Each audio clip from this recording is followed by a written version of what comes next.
for the victory lap though. They ain't never seen nothing like this before. Lit the room when I came. Alright guys, it's Ralph from Box Clever Sports again.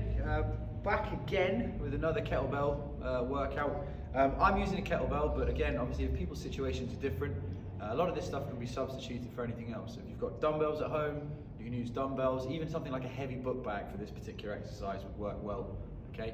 But obviously, ideally, if you have a kettlebell, smash on with that, okay? What we're gonna go through in this little video is the Turkish get-up, okay? Super old school move, like in old strongman circles, that's what people did back in the day. It hits literally everything. You've got your upper body stability and pressing motion, you've got your core strength and stability, and you're using your legs as well, okay? It's a bit of a complex movement, so I'm going to go through it in stages, okay? Starting on the floor and then standing up, getting up, literally includes the name Turkish get-up, okay? So I'm using a 16 kilo kettlebell for the moment. If you have a 16, if you want to start with that, that's great, okay? If you have lighter, start with lighter. I say the best thing to do, just start literally going through the motions without anything, without any kettlebell, without any weight whatsoever, just so you get the motion down pat, and then once you've got a little bit better with things, start adding weight and start getting a bigger kettlebell, dumbbell, book bag, whatever it might be, okay?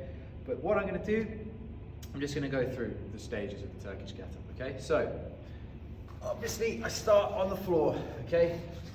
I'm gonna start with my right hand, okay? So what I'm gonna do, the kettlebell is gonna be on my right hand side. So, I go onto my back, I roll over onto my side, I take hold of the kettlebell. Right hand has a good grip. At the moment my knees are bent. Normally my head would be lying back here, but because I'm talking to camera, it's picked up. That left leg goes straight out, slightly diagonal to my left, and my left hand nice and flat on the floor, okay? So that is my starting position. Right knee nice and bent, foot flat, pressing my back against the floor. First thing I'm going to do, I'm going to press that kettlebell up, okay? If you need to help yourself, okay, if you're doing reps of these, you might end up helping yourself with your other hand. That's absolutely fine. If you need to do that, do so. But then flatten that hand afterwards.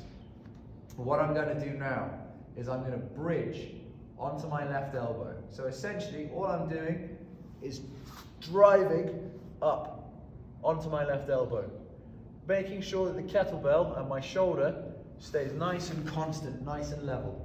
I'm not hauling myself up, bringing the kettlebell forward, bringing it back.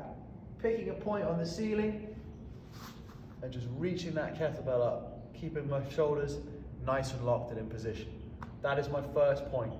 Second point, I'm going to come onto the flat palm of my left hand. I'm going to come up even higher, okay? At this point in time, my legs still aren't doing anything. I'm keeping that kettlebell nice and poised. Third stage, I'm going to go into what's called the hip bridge, okay? Boom. I'm pushing my hips up to the sky.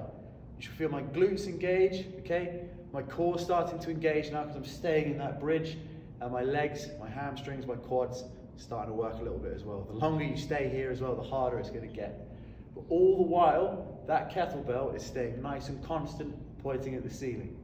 Then comes the tricky bit. What I'm going to do is step my left foot back between my right leg and my left arm. So just to repeat that, I've gone from this position in that bridge with the left foot on the ground, stepping through behind me. Once again, kettlebell stays nice and constant. Now, I'm going to change my upper body position into that lunge position with the kettlebell above me. My left hand is going to leave the ground, boom, and I'm going to stay there.